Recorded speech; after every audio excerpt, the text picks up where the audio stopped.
Students, कैसे हो आप सभी। आज मैं आपके यूट्यूब चैनल इजी बायोटीज पर लेके आई हूँ office of the commissioner of custom.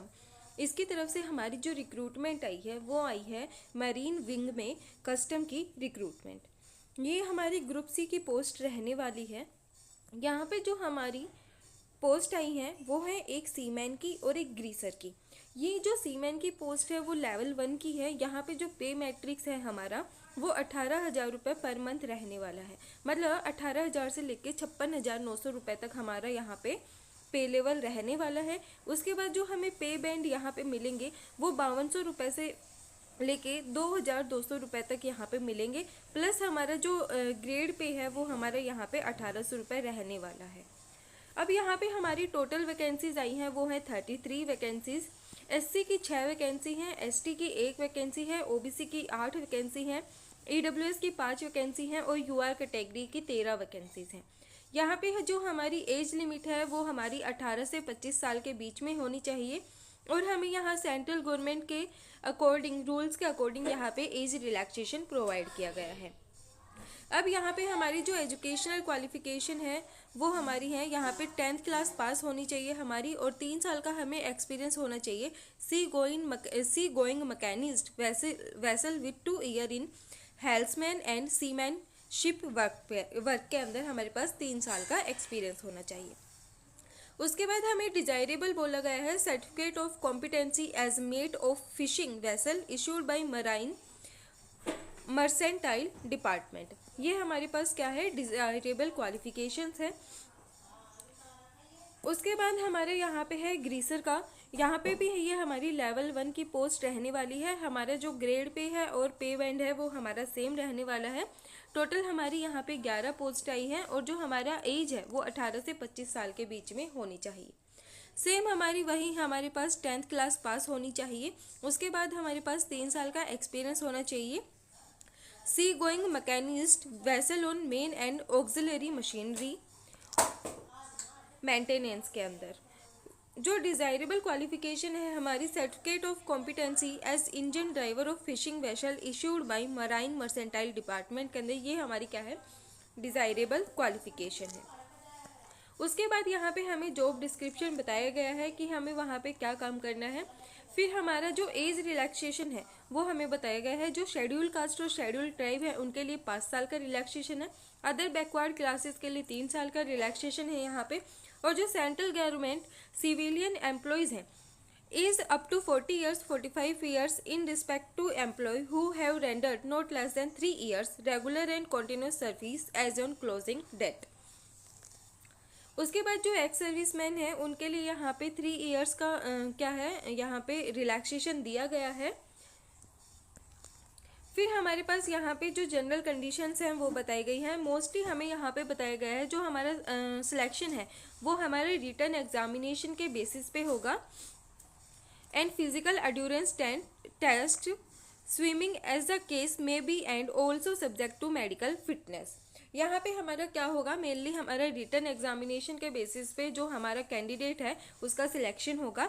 उसके बाद हमारे पास अपने जो एप्लीकेशन फॉर्म है उसके लिए रिसेंट पासपोर्ट साइज फ़ोटो होनी चाहिए। जब हम अपना रिटन टेस्ट देने जाएंगे, फिजिकल एड्योरेंस टेस्ट देने जाएंगे और जब हम डॉक्यूमेंट वेरिफिकेशन के लिए जाएंगे, इसके लिए हमें कोई भी ट्रैवलिंग अलाउंस प्रोवाइड नहीं किया जाएगा। जिन कैंडिडेट के पास हायर क्वालिफिकेशन है वो भी इसके लिए क्या कर सकते हैं, अप्लाई कर सकते हैं। उसके बाद यहाँ पे बोला गया है जो हमारी एप्लीकेशन डेट है उसको हम कब तक अप्लाई कर सकते हैं। यहाँ पे जो क्लोजिंग डेट है ऑनलाइन एप्लीकेशन फॉर्म की वो है 17 दिसंबर 2024। मतलब 17 दिसंबर 2024 तक हम यहाँ पे अप्लाई कर सकते हैं। और जो एप्लीकेशन फॉर्म है उसको किसी भी पोस्टल एड्रेस के द्वारा रिसीव नहीं किया जाएगा, उसको रिजेक्ट कर दिया जाएगा।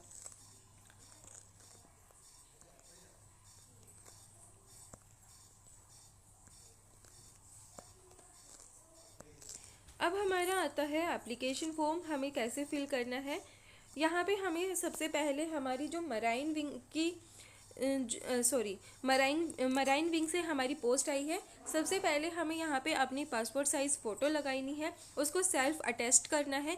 फिर उसके बाद जो हमारा रोल नंबर है वो सिर्फ फॉर ऑफिस यूज़ के लिए है, वहाँ पे हमें बाद में रोल नंबर दिया जाएगा। यहाँ पे हमें पोस्ट लिखना है, हम कौन सी पोस्ट के लिए कर रहे हैं, सीमैन के लिए कर रहे हैं या फिर ग्रीसर के लिए कर रहे हैं। ब्लॉक लेटर्स के अंदर हमें हमारा यहाँ पे नाम लिखना है, उसके बाद हमें अपना फादर नेम लिखना है ब्लॉक लेटर्स में, फिर मदर नेम लिखना है और फिर हमें एड्रेस बताना है। यहाँ पे हमारा जो पिन कोड है हमें वो बताना है, फिर हमें यहाँ पे अपना परमानेंट एड्रेस डालना है पिन कोड के साथ, फिर हमें अपने मोबाइल नंबर डालने हैं, आधार कार्ड नंबर डालने हैं और जो ईमेल आईडी है वो हमें ब्लॉक लेटर्स में ही डालनी है। हमें यहाँ पे अपनी डेट ऑफ बर्थ डालनी है, फिर हमें यहाँ पे अपना जेंडर बताना है। उसके बाद हमारा जो एम्प्लॉयमेंट एक्सचेंज रजिस्ट्रेशन नंबर है हमें वहाँ पे डालना है। अगर आप रजिस्टर हैं तो आपको यहाँ पे डालना पड़ेगा।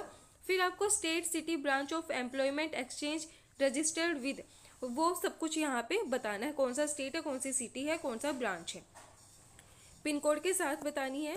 फिर यहाँ पे आपको सारी एजुकेशनल क्वालिफिकेशंस और एक्सपीरियंस डालने हैं और यहाँ पे आपको आपके डिजायरेबल क्वालिफिकेशंस के बारे में बताना है।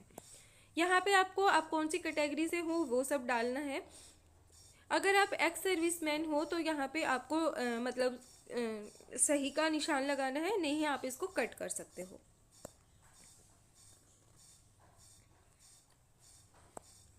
यहाँ पे आपको डिटेल डालनी है, service rendered by central government, civilian, ex serviceman, तो यहाँ पे आपको उन सब के बारे में बताना है। फिर आपको यहाँ पे अपनी डिक्लेरेशन सर्टिफिकेट डालनी है, यहाँ पे आपको अपना नाम लिखना है और फिर यहाँ पे आपको सिग्नेचर करके प्लेस और डेट डाल के ये फॉर्म है उसको क्या कर देना है, सबमिट कर देना है। यहाँ पे जो हमारी जो लिस्ट बताई गई है सेल्फ अटेस्ट कॉपीज़ की, डॉक्यूमेंट्स की, वो कौन कौन सी है हमारे पास, 10th क्लास सर्टिफिकेट होनी चाहिए या फिर इसके बाद जो इक्विवेलेंट सर्टिफिकेट है हमारे पास वो होनी चाहिए, एक्सपीरियंस सर्टिफिकेट होनी चाहिए, एज प्रूफ, आधार कार्ड, परमानेंट एड्रेस प्रूफ होना चाहिए, कास्ट सर्टिफिकेट होनी चाहिए और EWS, अगर आपके पास EWS है, इकोनॉमिकल वीकर सेक्शन की सर्टिफिकेट है तो आपके पास उसका प्रूफ होना चाहिए। एक्स सर्विसमैन है तो उसका भी आपके पास प्रूफ होना चाहिए और सेंट्रल गवर्नमेंट और सिविलियन एम्प्लॉय है तो उसका भी आपके पास प्रूफ होना चाहिए। फिर मर्सेंटाइल मैरीटाइम बोर्ड सर्टिफिकेट आपके पास होनी चाहिए और अदर डॉक्यूमेंट्स हैं तो वो भी आप यहाँ पे क्या कर सकते हो, अटैच कर सकते हो। ये थी हमारी कस्टम डिपार्टमेंट से रिक्रूटमेंट। वीडियो पसंद आए तो लाइक, शेयर एंड सब्सक्राइब जरूर करना। Thank you.